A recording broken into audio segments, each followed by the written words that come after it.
이렇게 만나서 반갑습니다. 저는 선교사가 아닙니다. 저는 비즈니스맨입니다. 그런데 하나님께서 저를 선교에 쓰실 계획을 아주 오래전부터 가지고 계셨습니다. 제 계획이 전혀 아니었습니다. 제가 여러분이 잘 알고 계시는 캐나다 원주민 퍼스트 네이션 형제를 만난 지 이제 6년째 되어 갑니다. 하나님께서 일꾼을 부르실 때 독특한 수법을 사용하십니다. 자세한 것을 모르게 하시고 부르십니다. 이스라엘 백성을 노예에서 해방시켜 준다고 해서 떠났습니다. 홍해를 건너게 한 후 40년간 광야 생활이 시작되었습니다. 처음부터 40년 광야 생활할 줄 알았다면 아무도 애굽을 떠나지 않았을 것입니다. 하나님께서 똑같은 그 수법을 저한테도 사용하셨습니다. 저도 원주민에 대해서 잘 모르는 상태에서 저를 부르셨습니다. 만약 제가 처음부터 원주민 제대로 알았다면 저는 이 일을 시작하지 않았을 것입니다. 믿음은 속는 것입니다. 속이시는 분은 하나님이십니다. 왜 속일까요? 속이지 않으면 믿지 않기 때문입니다. 우리의 사고로는 도저히 하나님의 계획을 이해할 수 없기 때문입니다. 사람들이 속이는 이유는 자기의 이득을 위해서이지만 하나님께서 속이는 이유는 나를 위해서입니다. 나를 원주민을 위해 부르실 때 하나님께서는 저를 속이셨습니다. 그런데 그 속임수에 빠진 저는 행복합니다. 속은 것을 몰라서 행복한 것이 아니라 속은 것을 알고 나니까 저는 행복합니다. 광야 생활 그렇게 나쁘지 않습니다. 광야 생활에도 재미있습니다. 고사리 끓는 것도 재미있습니다. 광야에서는 다른 사람이 전혀 먹어보지 못한 만나도 있습니다. 원주민 마을에는 마음껏 먹을 수 있는 자연산 송이버섯도 있고 연어도 있습니다. 여러분 행복이 뭐라고 생각하십니까? 편안한 것이 행복입니까? 천국이 어떤 곳입니까? 고통이 없고 찬양만 하는 곳이 천국입니까? 천국은 하나님의 임재를 경험하는 곳입니다. 이 세상에서 하나님 임재를 경험할 수 있다면 이 세상이 하늘나라입니다. 주일 하루만이 아니라 일하는 주중 6일 동안 하나님 임재를 경험할 수 있다면 바로 일터가 하늘나라입니다. 고통과 실패 속에서 우리가 하나님의 임재를 경험할 수 있다면 바로 그곳이 저는 하늘나라라고 생각을 합니다. 저는 강원도 삼척에서 가난한 농부의 아들로 태어났습니다. 저희 큰형님은 알코올 중독자셨고 40대에 돌아가셨습니다. 저희 둘째 형님은 군대에서 자살하셨다고 기록되어 있습니다. 저희 누님은 초등학교도 나오지 못하셨습니다. 이 모든 사건 속에서 하나님의 계획이 있었다는 것을 나중에 저는 깨닫게 되었습니다. 중학교를 졸업하고 난 후 아버님께서는 가정형편상 대학을 진학할 수 없다고 하시면서 저를 삼척공업고등전문학교, 이름도 좀 길죠. 이 학교는 공고와 전문대학을 합친 5년제 전문 직업학교였습니다. 그러던 중 전문학교 2학년, 그러니까 고등학교 2학년 때 제 인생에 큰 변화가 찾아왔습니다. 제가 크리스찬이 된 것입니다. 저는 그때까지 스스로 한계를 정하고 살아왔습니다. 가정 형편상 저는 대학을 갈 형편이 전혀 아니었습니다. 그래서 대학을 포기한 상태였습니다. 그런데 대학의 꿈을 꾸기 시작한 것입니다. 저는 하나님을 아버지라고 부르면서 시도도 해보지 않는 것을 하나님에 대한 불신이라고 생각하게 되었습니다. 그래서 대학 편입학 준비를 시작했습니다. 저는 인하대학교 3학년을 편입할 수가 있었습니다. 입학금은 누나와 친구에게 구워서 준비를 했습니다. 대학 편입과 동시에 한국전력에 입사를 해서 낮에는 일하고 저녁에는 야간 대학을 다녔습니다. 그리고 저는 다음 목표를 정했습니다. 저는 대학 교수가 되고 싶었습니다. 그래서 서울대학교 전기과의 시험을 보았습니다. 보기 좋게 떨어졌습니다. 다음에 또 시도했는데 또 떨어졌습니다. 삼수해서 3번 모두 떨어졌습니다. 저희 실력이 한계였습니다. 3번이나 떨어져서 낙방하고 실망하고 있었는데 제가 근무하는 한국전력에서 컴퓨터 요원을 구한다는 소식을 저는 들었습니다. 저는 뭔가 새로운 것을 하고 싶었습니다. 그래서 응시를 했는데 정말로 하나님 은혜로 제가 선택이 된 것입니다. 그런데 컴퓨터 프로그램이 너무 재미있었습니다. 하루 종일 책상에 앉아서 프로그램을 짜도 지루하지가 않았습니다. 내가 좋아하고 집중하다 보니까 다른 직원들과 차이가 나기가 시작했습니다. 그러더니 저보고 미국 기술 연수를 갔다 오라고 하였습니다. 그래서 저는 미국 땅을 처음 밟았습니다. 플로리다에 있는 해리서사에서 4개월 기술 연수를 하고 귀국을 하면서 저는 유학 결심을 하게 되었습니다. 직장에 다니면서 준비해서 2년 후에 저는 뉴저지에 있는 스티븐스 공과대학으로부터 입학 허가를 받았습니다. 3학기 만에 석사를 마치고 다시 교수가 되고 싶어서 박사 과정을 원했습니다. 그런데 아내가 강력히 반대를 하더군요. 만약 박사하면 혼자 하고 자기는 한국으로 돌아가겠다는 것이었습니다. 그래서 현실을 알고 박사 저는 포기했습니다. 저는 가끔 아내가 아군인지 적군인지 혼돈이 됩니다. 내 편 들어줘야 할 것 같은데 분명히 저 편은 들어주지 않고 남의 사람 편 들어주는 겁니다. 그런데 나에게 해만 끼치지 않으면 아군이라고 생각하기로 했습니다. 우리는 가끔 냉철한 현실을 볼 수가 있어야 됩니다. 그리고 필요하다면 자기가 가진 꿈을 포기할 수도 있어야 됩니다. 그때 하나님께서 우리 인생에 개입하시기 때문입니다. 저는 박사학위를 포기한 것을 후회한 적이 없습니다. 오히려 하나님께서 나 인생에 개입하셔서 하나님께서 원하는 방향을 인도하시는 것을 저는 감사를 드립니다. 박사학위를 받았다면 저는 비즈니스를 했을 확률이 매우 적습니다. 비즈니스 하지 않았다면 저는 비즈니스를 위한 원주민 선교도 하지 않았을 것이기 때문입니다. 영주권이 없는 상태에서 취업하는 거 쉽지 않았습니다. 그래서 직원이 고작 10명밖에 되지 않는 작은 회사에 취업이 되었습니다. 초봉은 연봉 25,000불이었습니다. 그 당시 컴퓨터 석사 소지자 연봉이 3만 불 할 때였습니다. 저에게는 선택권이 없었습니다. 직장이 필요했습니다. 직장 없이는 내가 아무것도 보여줄 수 없었기 때문입니다. 6개월 후에 봉급 조정을 다시 하기로 하고 일을 시작을 했습니다.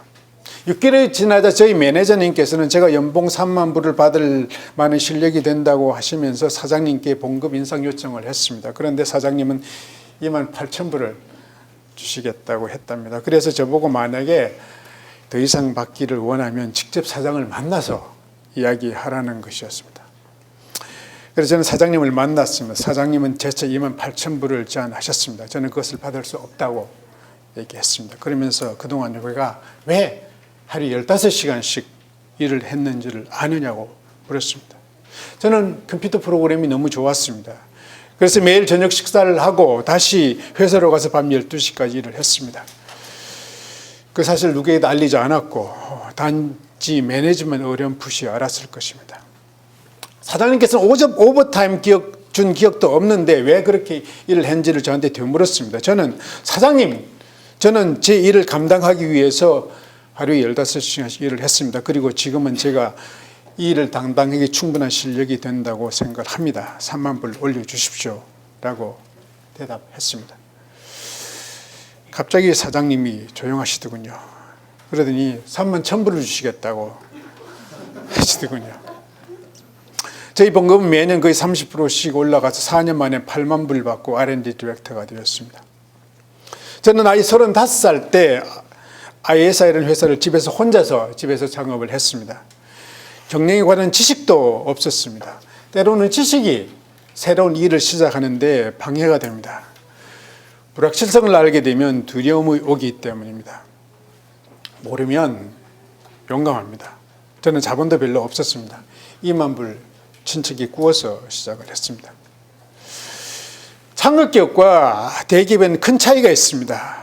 대기업은 철저하게 계획을 하고 그 계획을 실천해야 합니다. 그러나 창업기업은 그렇지 않습니다. 창업기업은 70%가 계획한 대로 이루어지지 않습니다. 그러므로 철저하게 계획한다는 것이 별 의미가 없습니다. 어차피 일어나지 않을 일에 시간을 낭비할 필요가 없기 때문입니다. 그런데 전혀 계획하지 않은 일들이 일어나기 시작합니다. 가장 중요한 것은 이렇게 새로운 일이 생겼을 때 어떻게 우리가 반응하는가 하는 것입니다. 최선을 다하는 사람들에게는 일은 벌어지게 되어 있습니다. 그 일이 계획한 일이든 계획하지 않은 일이든 일은 벌어지게 됩니다. 때로는 계획하지 않은 일들이 더 큰 일일 수 있음을 우리는 기억해야 됩니다. 그러므로 무언가 새로운 일을 하려고 결정할 때는 완벽할 때까지 기다리지 말고 어느 정도 마음의 확신만 생기면 일을 결정하고 시작을 해야 됩니다. 그리고 움직여야 합니다. 움직이지 않으면 아무것도 일어나지 않습니다. 창업을 한다는 이야기는 광야의 삶을 선택했다는 이야기입니다. 퇴로가 막힌 홍해를 건넜다는 이야기입니다. 이스라엘 백성이 홍해를 건넌 후 기뻐서 좋아했을 것이라고 저는 생각을 합니다. 그런데 그러나 하나님의 숨은 계획에 넘어갔습니다. 돌아갈 길이 없어진 것입니다. 육로로 왔다면 언제든지 다리 돌아갈 수 있었을 것입니다. 그런데 바닷물이 갈라져서 홍해를 건너는데 어떻게 돌아갈 수가 있습니까? 약속의 땅 가나안 땅으로 가는 길에는 두 길이 있었습니다. 하나는 육로를 통해 약 한 달이면 갈 수 있는 길이었고 또 한 길은 홍해를 건너서 40년간 광야에서 보내는 길이었습니다. 한 길은 마음만 먹으면 돌아갈 수 있는 길이었고 한 길은 광야에서 죽든지 가나안 들어가든지 되돌아갈 수 없는 길이었습니다. 그런데 하나님께서는 왜 그의 백성들을 홍해길로 인도하셨을까요? 그 길이 진정으로 사는 길이었기 때문입니다. 성경은 수많은 곳에서 너는 애굽으로 돌아가지 말지라 라고 말씀하셨습니다. 애굽으로 돌아간다는 이야기는 종으로 다시 돌아간다는 것이기 때문입니다. 그런데 이스라엘 백성들은 하나님의 그 깊은 의도를 모르고 불평하다가 광야에서 죽었습니다. 만약 당신이 홍해를 건넜다면 아마 스스로 알고 홍해의 길을 건너지 않을 것이 거의 확실합니다. 하나님의 숨은 계획에 넘어갔을 가능성이 높습니다.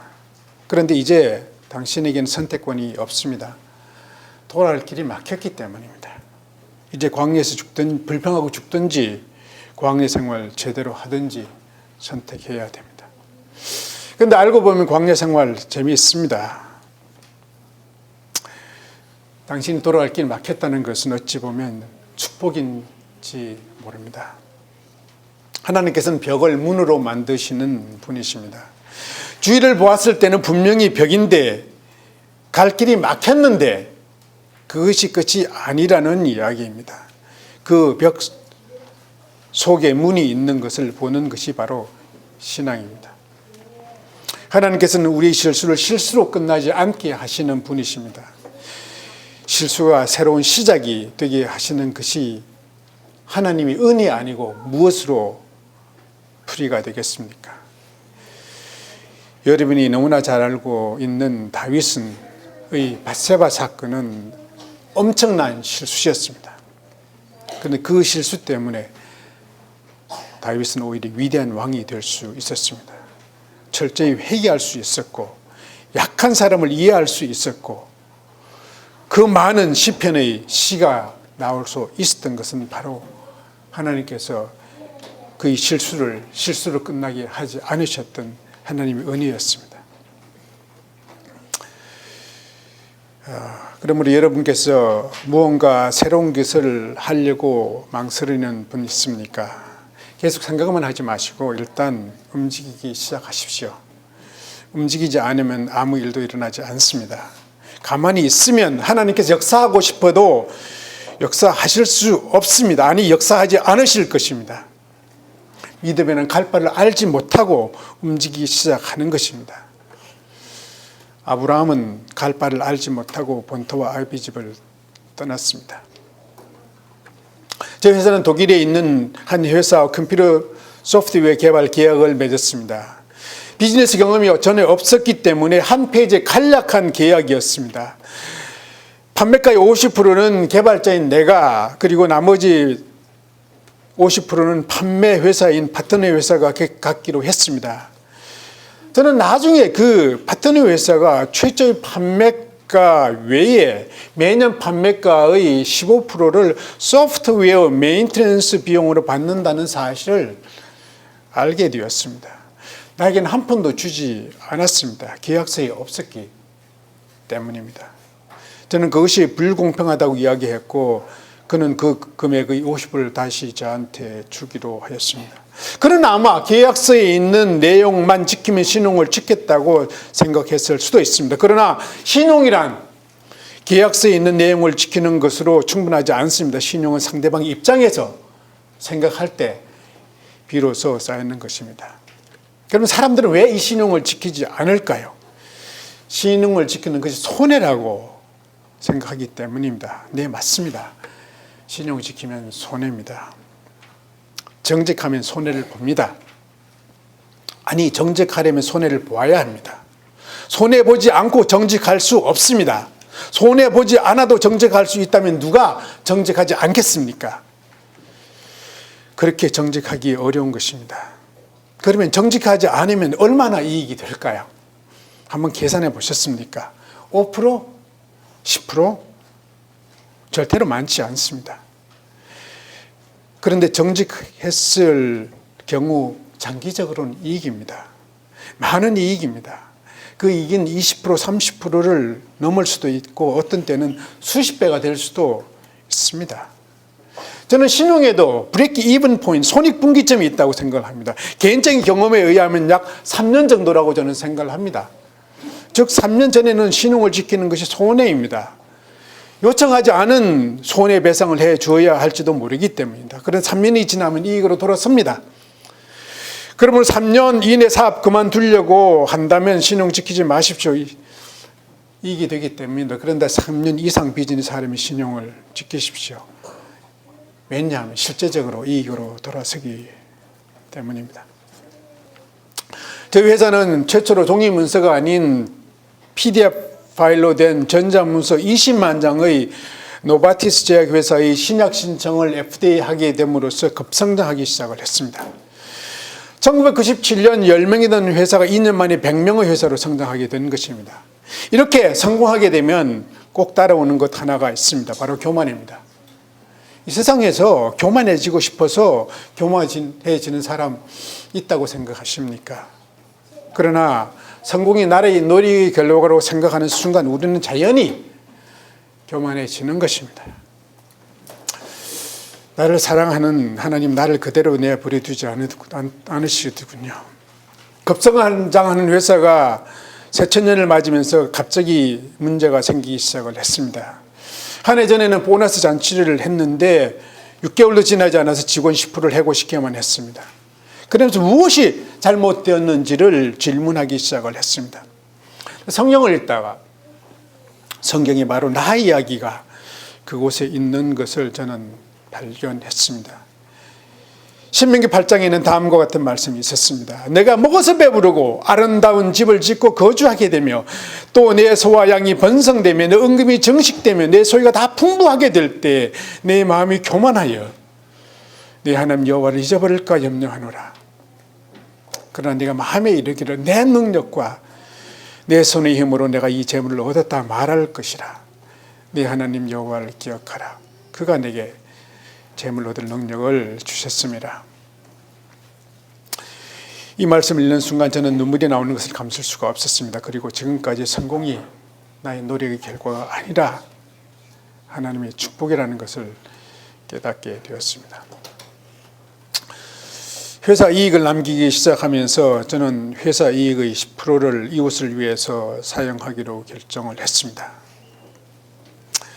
그런데 그것을 지키는 것이 쉽지가 않았습니다. 유혹이 있었습니다.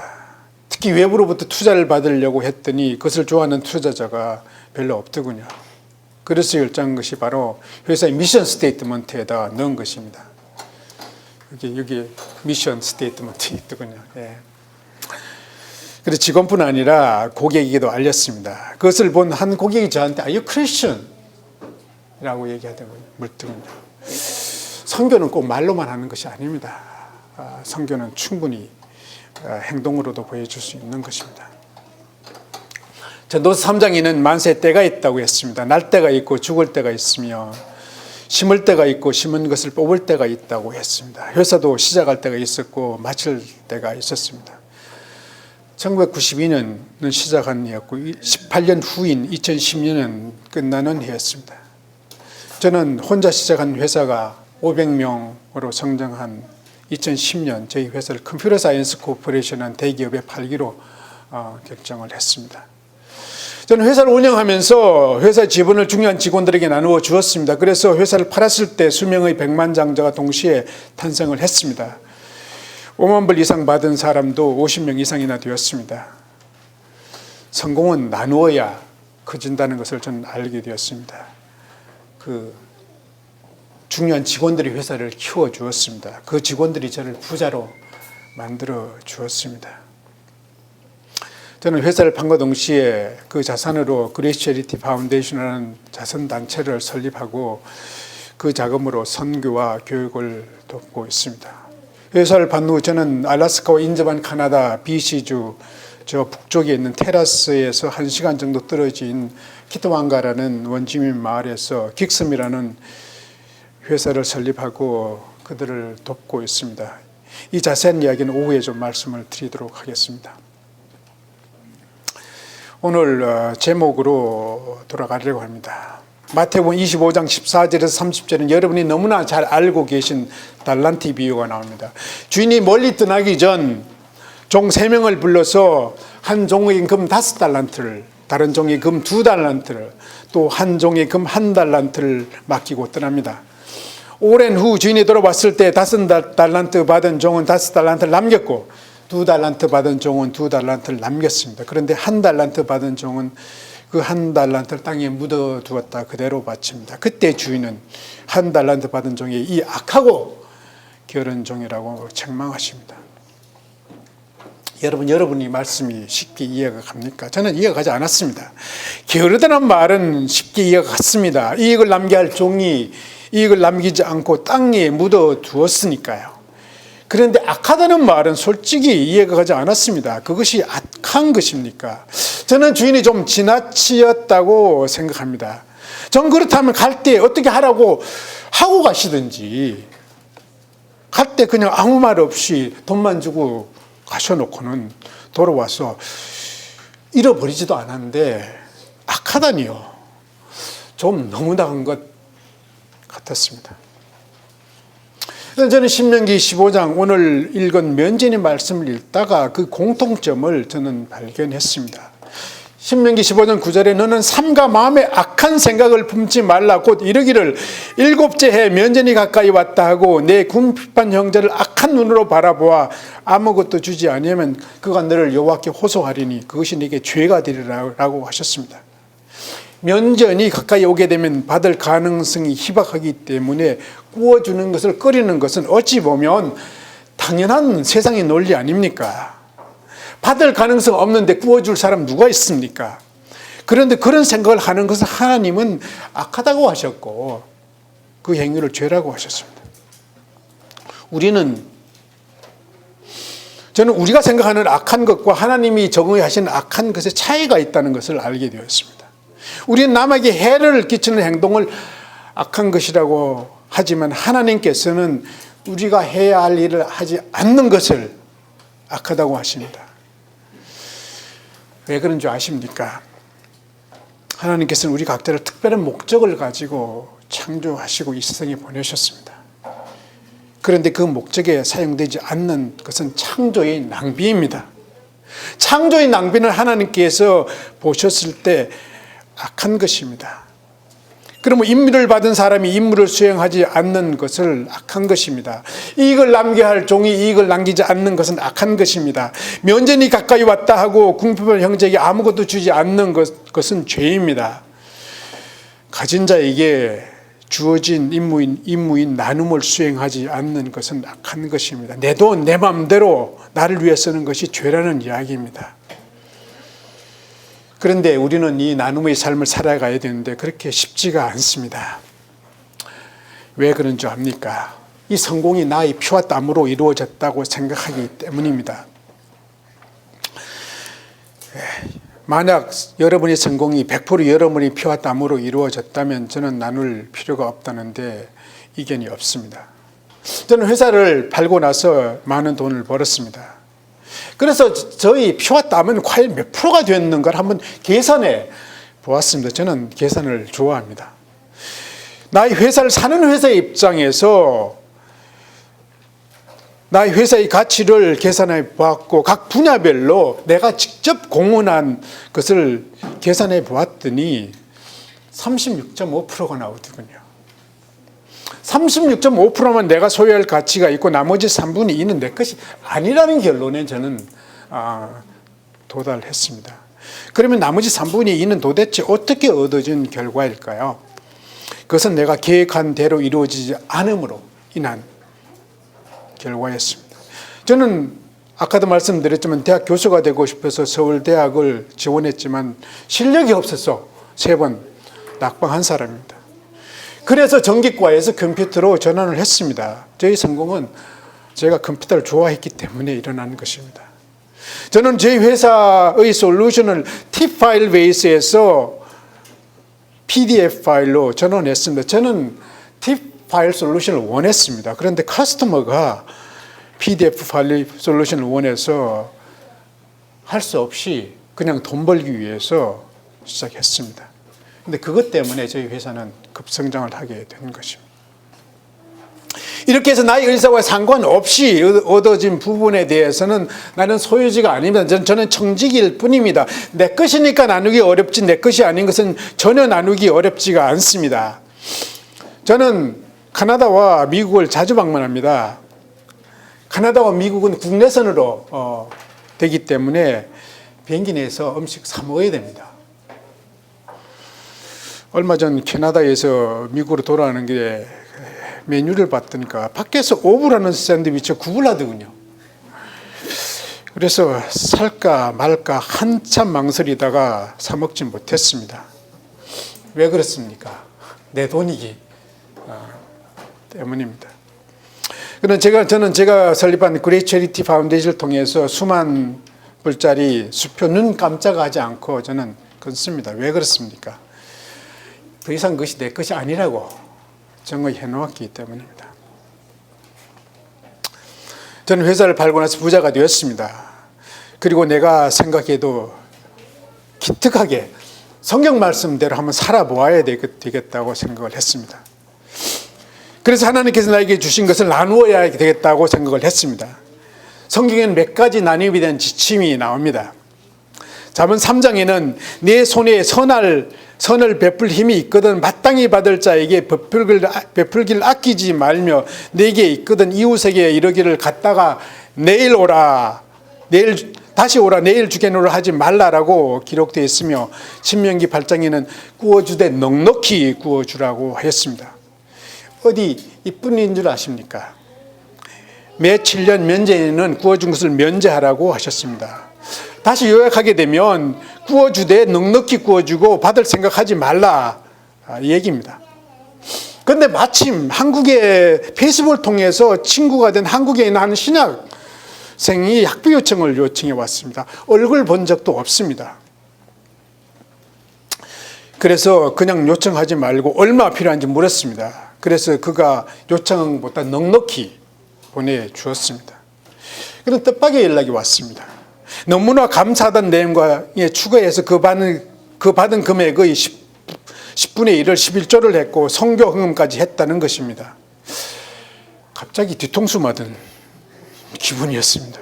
내가 학비로 주었는데 학비 남고 나면 다음 학비에 사용하든가 해야 되는데 저 11조 내라고 주지 않았거든요. 다음 학기에 페이스북에 똑같은 학비 요청 다른 사람에게 손 벌리더군요. 이게 수입입니까? 부모가 수업료 보내주었는데 그 돈으로 11조 성교헌금하는 철없는 사람 어디 있습니까? 아니, 이건 아니다라는 생각을 하게 되었습니다. 그래서 쓴소리 한마디 했습니다. 원주민 마을에서 한 학생이 대학을 진학하기를 원한다고 해서 기특해서 한 학기 등록금 주었습니다. 그랬더니 학교를 등록한 지 2개월도 지나지 않아 학교를 중단하더군요. 아무 설명도 없이요. 그리고 나를 만나는 것을 피하더군요. 또 한 번은 원주민 자매가 결혼한다고 해서 돈이 필요하다고 해서 2,000불 구워주었습니다. 추가로 500번 축의금까지 주었습니다. 그 고사리철에 다 갚을 줄 알았습니다. 2년이 지난 지금 500불 갚고 1,500불 갚지 못했습니다. 이러한 경험을 한 후 내가 지금 하는 것에 무슨 문제가 있다는 생각을 저는 하게 되었습니다. 우리는 필요한 이웃을 도와주어야 됩니다. 하나님의 명령이기 때문입니다. 그런데 문제는 잘못 도와주면 그 도움이 되는 것이 아니라 의존도만 높여줄 수 있다는 데 문제가 있습니다. 그리고 관계만 오히려 나빠질 수가 있습니다. 원주민들이 왜 지금 같은 상태가 된지 아십니까? 원주민 4명 중에 1명이 알코올 중독이고 정부의 보도금 없이는 살아가지 못합니다. 매일 조금씩 무료로 준 것이 그들을 무력하게 만들었습니다. 무력하게 하는 법 간단합니다. 무료로 계속 주면 됩니다.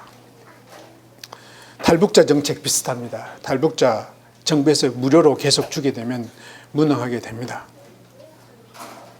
그리고 나서 저는 돕는 방법을 바꾸었습니다. 이제는 무조건 구워주지 않습니다. 필요하다면 무료로 주는 한이 있어도 받을 가능성 없으면 구워주지 않습니다. 일 시키고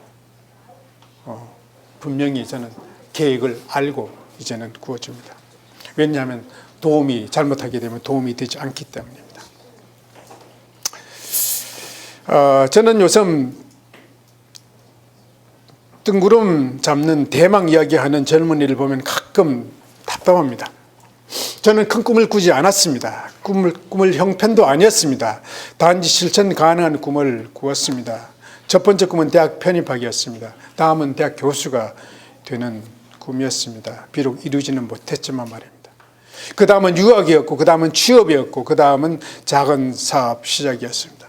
지금은 원주민 한 사람이라도 살리는 것이 저희 꿈입니다.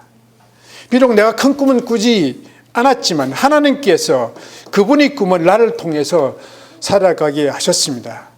그러므로 지금 큰 꿈 가지는 것이 중요하지 않습니다. 작은 꿈을 살아가는 것이 더 중요합니다.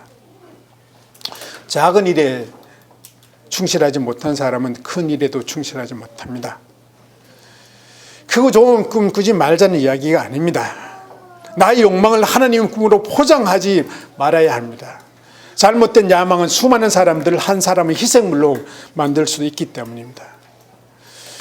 지금 주어진 일 열심히 하십시오. 직장 일에 충실하지 않는 사람은 하나님의 일에도 충실하지 못합니다. 회사 일에서 충실하지 못하면 교회 일에만 충실하는, 회사 일에 충실하지 않으면서 교회 일하면 열심히 사람은 충성된 종이 아닙니다. 그 사람은 교회의 빛이 될지는 몰라도 세상의 빛과 소금은 되지 못합니다. 예수님께서는 너희는 세상의 빛이라고 말씀을 하셨습니다. 저는 회사에서 예배 보는 것 하지 말라고 합니다. 회사에서 기독교인과 비기독교인 구별하지 마십시오. 기독교인이라고 교양할 때 추가 점수 주지 마십시오. 여러분의 목표는 기독교인을 만드는 것이 아니라 비기독교인을 하나님께로 돌아오게 하는 것입니다. 기독교 냄새 풍기지 마시기 바랍니다. 기독교인 척 하지 마십시다. 하나님의 향기를 드러내도록 하십시다. 냄새와 향기는 다릅니다. 냄새는 의도적으로 내는 것이고 향기는 자연히 나오는 것입니다. 우리 일상을 통해서 향기가 드러나기를 바랍니다. 저는 기독교인 중에서 일을 만족하지 못하고 마지 못해 하는 사람들 주위에서 봅니다. 그러면서 교회만 열심히 사람들이 있습니다. 이것은 세상에 비치되는 행동이 아닙니다. 하늘나라는 교회 일에 열심이면서 사회 일에 열심이 아닌 것이 아닙니다. 하늘나라는 일상에서 하나님의 통치를 경험하고 살아가는 것이 바로 하늘나라입니다. 이제 마무리 짓겠습니다. 우리는 하나님의 일을 하기 위해서 강하지 않아도 됩니다. 저는 강하지 않습니다. 저는 아직도 실수 많이 합니다. 계획대로 되지 않는 적도 많았습니다. 아니, 계획대로 되지 않았기 때문에 잘 될 경우가 많았습니다. 계획대로 잘 하지 않았는데 잘 되었습니다. 우리는 완벽하지 않아도 됩니다. 완벽하는 것이 어찌 보면 리더십의 가장 큰 장애물인지를 우리는 알아야 됩니다. 하나님께서 나를 약해도 사용하셨습니다. 아니, 약해서 저를 사용하셨습니다. 내가 강하다고 생각하는 순간 하나님께서는 아마 나를 떠나실 것입니다. 그런데 한 가지만 아십시다. 하나님께 앞에 정직하십시다. 하나님 앞에 정직하다는 이야기는 하나님이 지금 나를 보고 계신다는 것을 항상 느끼면서 살아가는 것입니다. 얼마 전 한 세미나에서 질문을 받았습니다. 회사를 시작할 때부터 그동안 기독교인으로 실천한 그 많은 것들을 계획했는가 하는 것이었습니다. 한마디로 전혀 그렇지 않습니다. 저는 회사를 시작했을 때 이익 20%를 이웃을 위해서 사용하겠다는 계획이 하지 않았습니다. 저는 회사를 시작했을 때 직원을 가족과 같이 대화하기 위해서 전 직원을 상대로 1년에 한 번씩 매년 인터벌 계획을 가지고 있지 않았습니다. 저는 회사를 시작했을 때 정직하게 세금 내야 한 각오도 하지 않았습니다. 그런데 한 가지 꾸준히 한 것이 있다면, 바르다고 생각한 것은 한번 마음만 먹으면 끝까지 살아가려고 발버둥 치면서 살아왔습니다. 그러므로 우리 큰 생각하지 않아도 됩니다. 하나님께서 깨우쳐 주시다면 그것을 실천하겠다는 각오만 있으면 됩니다. 여러분, 제자와 무리의 차이가 무엇인지 아십니까? 예수님께서는 자주 비유로 말씀하셨습니다. 그런데 그 비유를 설명도 해주지 않으시면서 귀 있는 자는 들을지어라고 말씀하셨습니다. 이 세상에 귀 없는 사람 어디 있습니까? 말씀하셨으면 설명해 주어야 하는 것 아닙니까? 그런데 무리에게는 설명해 주셨습니다. 아니, 무리에게는 설명해 주지 않았지만 제자들에게는 설명해 주셨습니다. 제자와 무리의 차이가 무엇입니까? 무리는 말씀을 듣기만 한 자들이었고 제자들은 말씀을 실천하겠다고 몸부림치는 사람들이었습니다. 여러분이 그리스도의 제자가 되기를 원한다면 이 몸부림은 있어야 된다고 생각을 합니다. 여러분 중에서 믿긴 하는데 행동하지 못해서 고민하는 분들 있습니까? 저도 한때 그랬습니다. 그래서 말씀만 배울 것이 아니라 말씀을 배운 것을 행동에 옮겨야 된다고 생각을 했습니다. 그런데 저는 그것이 틀렸다는 사실을 나중에 알았습니다. 실천하지 않는 것은 정말로 믿지 않기 때문입니다. 정말로 믿으면 실천하지 않을 수가 없습니다.